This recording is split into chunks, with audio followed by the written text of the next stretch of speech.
Prime minister हमें भीख देने के लिए खड़े हो गए हैं। मुझे शेर याद आता है, हाकी में वक्त सखावत ना तेरी भूलेंगे, हाकी में वक्त सखावत ना तेरी भूलेंगे, हम ही को लूट के खैरात देता है हमें प्राइम मिनिस्टर से कोई राशन की किट नहीं चाहिए, हमें भीख नहीं चाहिए। हमारे पुरखों ने, हमारे बाप दादा ने इस मुल्क को जो दिया है कोई और नहीं दे सकता, न किसी का बाप दे सकता है। नहीं दे सकता कोई, मगर हमारा हक लूटने में बैठे हो तो याद रखिए, आपने 3 तलाक के मसले पर और दिगर शरई मामला पर जिस तरीके से मुदाखलत की है, और अब वक्फ बोर्ड का मामला, वक्फ मिल्कियत का मामला, ये डायरेक्ट अल्लाह का मसला है। हम कानूनी तौर पर जैसा भी होगा, चाहे हमें जेल जाना पड़े, चाहे हमें अफसूली में चढ़ा दो, अब हम सर पर कफन बांध चुके हैं, हम अपना हक लेके रहेंगे। अल्लाह के शरीयत में बर्दाश्त नहीं करेंगे।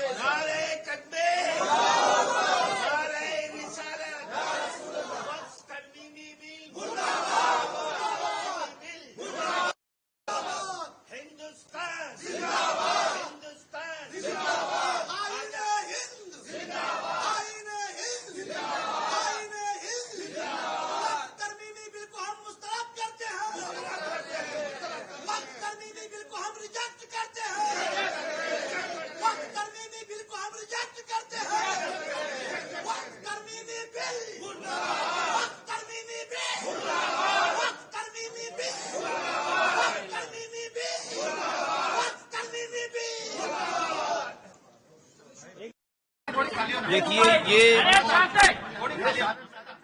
हमारी मजहबी अमलाक पर हमला है। अल्लाह के लिए जो ज़मीन हमारे पुरखों ने वक्फ किया था उसको गस्ब करने का मसला है।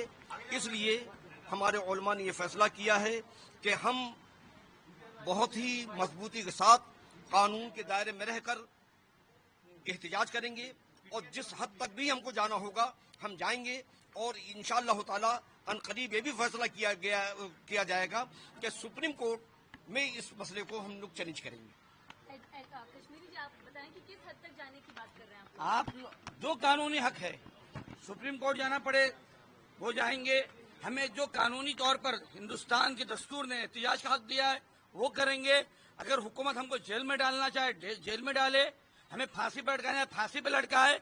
प्राइम होम मिनिस्टर कहते हैं आपको मानना पड़ेगा, आप कोई भी कानून थोपोगे मानना पड़ेगा। पार्लियामेंट का मतलब क्या होता है कि इंसाफ किया जाए। आपके पास तादाद है, आप दादागिरी से थोप रहे हैं। होम मिनिस्टर जिस तरह से बात करते हैं, लगता है कोई होम मिनिस्टर नहीं बोल रहा है, कोई नहीं बोल, तानाशाह बोल रहा है। प्राइम होम मिनिस्टर की ये जबान होनी चाहिए। आप एक कौम के हक लूटने जा रहे हो और उस कौम की तंजीम के जिम्मेदार उलमा दानिश्वर उनसे बात करने तैयार नहीं हो, आप अपनी मनमानी कर रहे हो।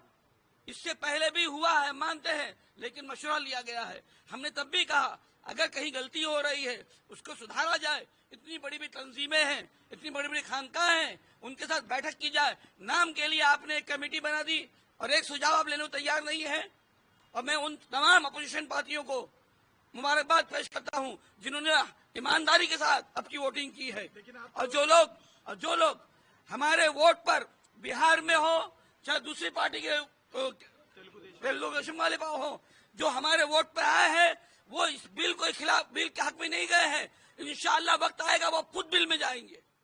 आप महाराष्ट्र से हैं, मुंबई से हैं, आपको आपकी उम्मीद के ऊपर उद्धव ठाकरे उनकी पार्टी ने बिल्कुल सही बिल्कुल हमने हर उस पार्टी का सपोर्ट, हम मुबारकबादी पेश कर रहे हैं। हम हाउस पार्टी को सपोर्ट कर रहे हैं, मुबारकबादी पेश कर रहे हैं जिन्होंने इसके खिलाफ वोटिंग की है, क्योंकि ये हमारा सीधा इबादत से मामला है।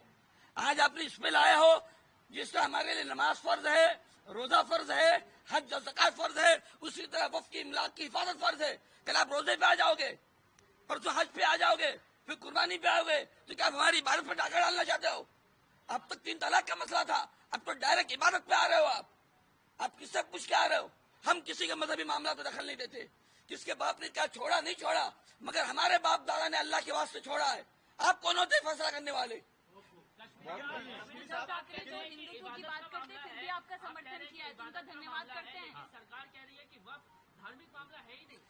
हमको क्या, मैंने पहले भी कहा और कहता हूँ, हमें अपना मजहब सीखने के लिए कुरान काफी है, हदीस काफी है, उसको सिखाने के लिए उलमा और मशाइख मुफ्तियान कराम काफी है। हमें होम मिनिस्टर, पीएम या किसी मंत्री से इस्लाम सीखने की जरूरत नहीं है। हम किसी का मजहब सिखाने नहीं जाते, हम किसी का मजहब हम किसी का मजहब सिखाने नहीं जाते। हमको हमारा मजहब कोई न सिखाए। कौन क्या करता है अपने मजहब में वो करे, हमारे मजहब में जो आइज हम करेंगे। ये दस्तूर ने हमको हक दिया है। क्या हमारे मजहब को भी क्या हमको पार्लियामेंट से सीखना पड़ेगा? लेकिन ये संविधान में मेंशन है कि वो कोई जो है वक्फ बोर्ड कोई आपका धार्मिक संगठन नहीं है, ऐसा संविधान में लिखा है, बाबा साहब अम्बेडकर ने लिखा है। सुनिए, वक्फ का मसला क्या होता है? वक्फ जो होता है वो अल्लाह के वास्ते किया जाता है। हम उसके निगरान होते हैं, हम उसकी हिफाजत करते हैं, हम उसकी खिदमत करते हैं। वक्फ अल्लाह के वास्ते होता है, उसमें न किसी बंदे का, चाहे वो अगर मान ली जाए 1 मिनट के लिए अगर मुसलमान प्राइम मिनिस्टर भी होता, मुस्लिम हुकूमत भी होती 57 मुल्क है, वहां पर भी वो अपनी तानाशाही इसमें नहीं चला सकते। ये तो जमहूरी मुल्क है। हमारा मुल्क एक गुलदस्ता है, बाग है, बाग फूलों का, सारे फूल खिले हुए हैं, और ये चाहते हैं कि नहीं मुसलमानों का ही मिटा दिया, उनके वक्त पे अटक कर दिया जाए। अगर आपको कोई कमी थी, आप उलमा के साथ बैठ के मशवरा करते, दानिश्वर के साथ बैठते, यहाँ दुरुस्त करने की जरूरत है, हम इनकार नहीं करते। मगर जिस तरीके से तानाशाही हो रही है, ये सीधा सीधा इरादा है कि हमारे माल को लूटा जाएगा। फिर वो कहता हूँ, हाथी में वक्त सखावत न तेरी भूलेंगे, हमें को लूट के खैरात देता है। हमें प्राइम मिनिस्टर से ईद के मौके पे कोई तोहफा नहीं चाहिए। बात तो तब बनती जब वो कहते हैं कि नहीं, जो मुसलमान कबूल करेगा हम वो चीज उसे देंगे। बहुत सारे मुस्लिम संगठन ऐसे भी हैं जो इस बिल का सपोर्ट कर रहे हैं, बाकायदा सेलिब्रेट कर रहे पटाखे। एक मिनट, मुस्लिम राष्ट्रीय मंच किसकी तंजीम है? मैं साफ कहता हूँ, जितने भी हैं वो मुस्लिम राष्ट्रीय मंच आरएसएस के एजेंट और दलाल अब बिके हुए हैं। चने आटे में नमक के बराबर है। आप आटे में नमक के बराबर दिखा रहे हैं। 5 करोड़ से ज्यादा मेल जा चुके हैं कानून मंत्री को, 5 करोड़ से ज्यादा। वो मेल नहीं दिख रहे उनको। चने में आटे से नमक के कम है, वो दिख रहा है। बिल के विरोध में तो जो सेलिब्रेट कर रहे हैं क्या वो असली मुसलमान नहीं है?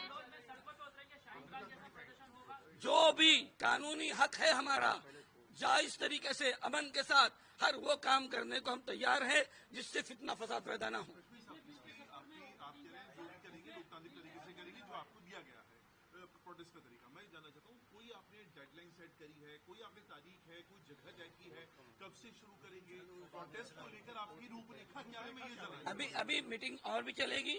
जैसे जैसे मीटिंग आगे बढ़ेगी, जो भी मसाइल सामने आएंगे, सुप्रीम कोर्ट जाना है, कैसे करना है, जो भी फैसला होगा उससे आपको आगाह कर दिया जाएगा। जो बिल पास हुआ रात को 2 बजे, 1:30-2 बजे, जिन पार्टियों ने वोटिंग किया है, जिनके लिए आपने कहा था वोट दूंगे इनको, फिर भी उन्होंने आपस में जाके अभी वोटिंग किया है, उनके बारे में क्या कहना है आपका? जिन लोगों ने भी हमारा वोट लेकर हमारे साथ गद्दारी की है, वो ये समझ लें कि वो इफ्तार की दावत में आए थे। हमने जहाँ जहाँ उनको इफ्तार खानी थी खा लिया है।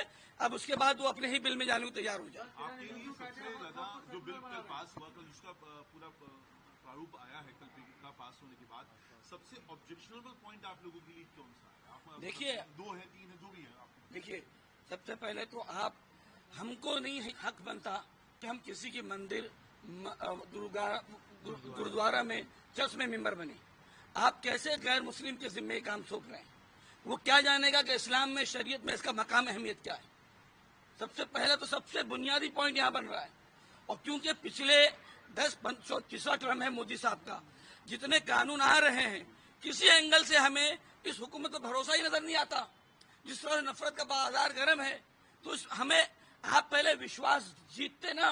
आप कहते हैं सबका साथ, सबका विकास, सबका विश्वास। आज तक आपने विश्वास जीता ही नहीं। सरकारी संपत्ति पर भी किसी प्रकार का वक्त का कोई क्लेम नहीं होगा, ये वाली बात भी सामने आई है। आप उसको लेकर भी आपके ध्यान में है? हमें तो बिल्कुल शक है। हमें शक ये है कि देखिए, सरकारी संपत्ति और वक्फ बोर्ड एक अलग अलग मसला है ना, एक अलग अलग मसला है।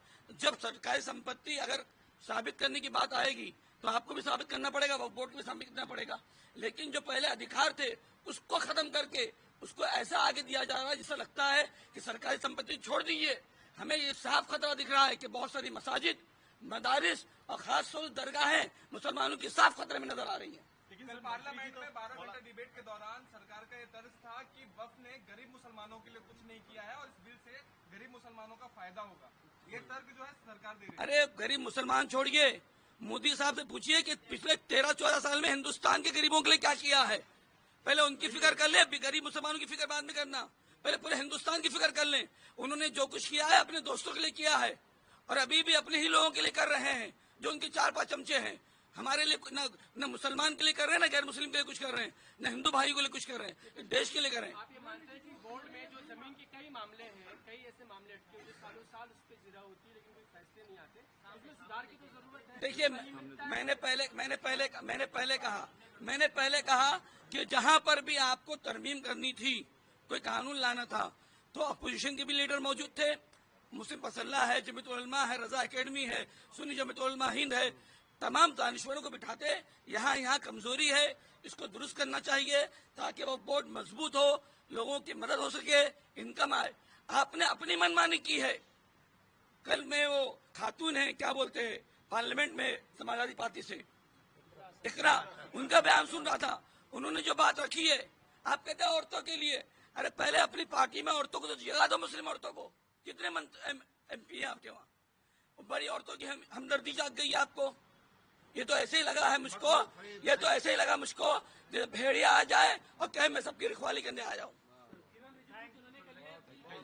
शुक्रिया।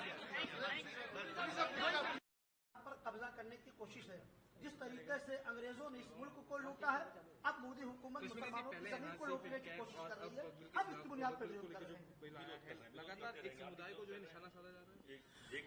बिल्कुल 100% ये मुल्क में ये साबित करने की कोशिश की जा रही है कि हम मुसलमानों के खिलाफ उनके मजहबी मामलात में जो भी काम कर सकते हैं हम करेंगे। और मुसलमान दूसरे नंबर का शहरी है, उसको वो कुछ नहीं कर पाएगा। वो बिल्कुल हाथ उसका खाली है। ये सोच बैठ चुकी है हुकूमत के दिमाग में। वो हर बार कुछ न कुछ करती है हमें नीचा दिखाने के लिए, इस मुस्लिम समाज को, कौम को नीचा दिखाने के लिए।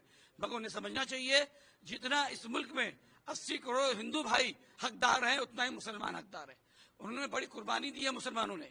दिल्ली से लाहौर तक हमारे उलमा की लाशें लटकाई गई हैं तो हिंदुस्तान आजाद हुआ है। मुझे नहीं मालूम कि किसी और तंजीम का क्या हुआ है, लेकिन हमारे 39,000 से ज्यादा उलमा ने कुर्बानी दी है, फांसी पर लटके हैं, तब मुल्क आजाद हुआ है। अल्लामा फजल खैराबादी ने जिहाद का फतवा दिया है, तब मुल्क आजाद हुआ है। तो ये हमारे को दूसरे नंबर का शहरी साबित करने के लिए सारी कोशिश की जाती है। एक आखिरी सवाल, आज आप लोगों ने प्रोटेस्ट किया, क्या प्रोटेस्ट अब जारी रहेगा, लगातार इस तरह से प्रोटेस्ट करेंगे? और कल जब सरकार इस चीज पर डिबेट कर रही थी तब उन्होंने कहा, उनकी तरफ से तर्क दिया गया कि ये सब गरीब मुसलमानों के भले के लिए किया जा रहा है क्योंकि वक्त ने अभी तक गरीब मुसलमानों के लिए कोई बड़ा एहतियात या बड़ा कोई कदम उठाया नहीं है। बोलना गरीब मुसलमान एक तरफ, 80 करोड़ से ज्यादा हिंदू भाई और मुसलमान भाई मुल्क में गरीब है, उनका भी भला सोच लें। इतना वो तो भला अपने दोस्तों का सोच रहे हैं, मैं उसमें जाना नहीं चाहता, वो सबका सोच लें। ये तो हाथी दिखाने के दांत और हैं, खाने के साफ लगता और है। अगर आप भलाई सोचते हैं मुसलमानों की, तो मुसलमानों के जिम्मेदारों के साथ बैठकर, तंजीमों के साथ बैठकर इस पे कोई मजबूत लाएअमल तैयार करते, विश्वास में लेते, जिससे कौम को, जो बड़े जितने हैं तंजीमें हैं, वो कहती नहीं यहाँ हमारा इस पे हम इत्तेफाक करते हैं, यहाँ कौम को फायदा होगा। आपने अपनी मनमानी की है और मनमानी के साथ थोपा है। आपके पास तादाद है, उस तादाद के बल में आपने बिल पास करा दिया है। पहले NRC, फिर कैब और उसके बाद अब ये वक्त बिल, जैसे बार-बार इस तरह के बिल लाके एक समुदाय को क्या निशाना बनाया जा रहा है? देखिए, पूरे मुसलमानों को जो टारगेट किया जा रहा है और हमारे मजहबी मामलात में मुदाखलत की जा रही है, कभी 3 तलाक के मसले को लेके, कभी यकसा सिविल कोड को लेके और अब वक्त बिल को लेके, तो इससे मुसलमानों को अजियत देना, टॉर्चर करना और इस तरीके से मुसलमानों को दूसरे नंबर का शहरी बनाना की तैयारी, ये तमाम चीज़ें मनसूबा है। और आज की जो मीटिंग हुई वो ख़ास तौर से वक्त बिल के ताल्लुक से हुई है, तो उसके अंदर ये फैसला उलमा ने किया है कि हम इस बिल को चेक करते हैं और उसके बाद एहतजाज हमारा सख्त होगा, कानून के दायरे में होगा और ज़रूरत पड़ने पर हम सुप्रीम कोर्ट का दरवाज़ा भी खटखटाएंगे। कल 12 घंटे का डिबेट हुआ पार्लियामेंट में और लगातार विपक्ष ने भी इस पर हमला बोला सरकार पर। सरकार बार-बार एक तर्क देती रही कि वक्त ने कभी भी गरीब मुसलमानों का भला नहीं किया है और ये जो बिल लेकर आ रहे हैं है इससे गरीब मुसलमानों का भला होगा? आम हिंदुस्तानियों का इस हुकूमत से कोई भला नहीं हुआ है, तो मुसलमानों का क्या भला होगा? जो पार्टी एक सिंगल एमपी नहीं दे पाई है, वो मुसलमानों को क्या भला करेगी? उसकी नीयतों से जाहिर होता है कि उसका बोलना कुछ है, सोचना कुछ है, करना कुछ है। आप लोगों को शोषित किया जा रहा है इस तरह से, तो इस बिल के खिलाफ आप लोग प्रोटेस्ट करेंगे? बिल्कुल बिल्कुल हम प्रोटेस्ट भी करेंगे, मतलब हमारा एहतजाज होगा, मगर वो तमाम चीज़ें कानून के दायरे में रह के होगा। कोई चीज़ ऐसी ना हो कि हमारे किसी और शहरी को कोई अजियत और तकलीफ हो। कोई जिस तरह से जब किसानों के खिलाफ बिल लाया गया था तो वो डेलीगेशन एक भेजा गया था प्रधानमंत्री से मिलने के लिए, वो बिल बाद में वापस लिया भी गया था, ठीक उसी तरह कोई डेलीगेशन? देखिए वो तमाम चीज़ों के लिए उलमा सोचेंगे, बैठेंगे और काम तदरीजन होगा, ये करना है, ये करना है, ये करना है, लेकिन हम अपने हक से दस्तबरदार नहीं कि होंगे किसी भी सूरत में, ये हमने तय कर दिया। आम मुसलमान जो है पूरे मुल्क के, उनको क्या संदेश यहाँ से देंगे आप, क्या पैगाम देंगे, किस तरह से वो इसका विरोध करें? अगर उन्हें विरोध, हम सिर्फ ये पैगाम देंगे कि उलमा की आवाज़ पर वो लब्बैक कहें। जब भी उलमा आवाज़ दें, जहाँ पर आवाज़ दें, जैसी आवाज़ दें, वो उलमा की आवाज़ पर दीन के लिए, वक़्फ़ के लिए मजबूती के साथ उनके साथ खड़े रहें और उनकी आवाज़ पर लब्बैक कहें।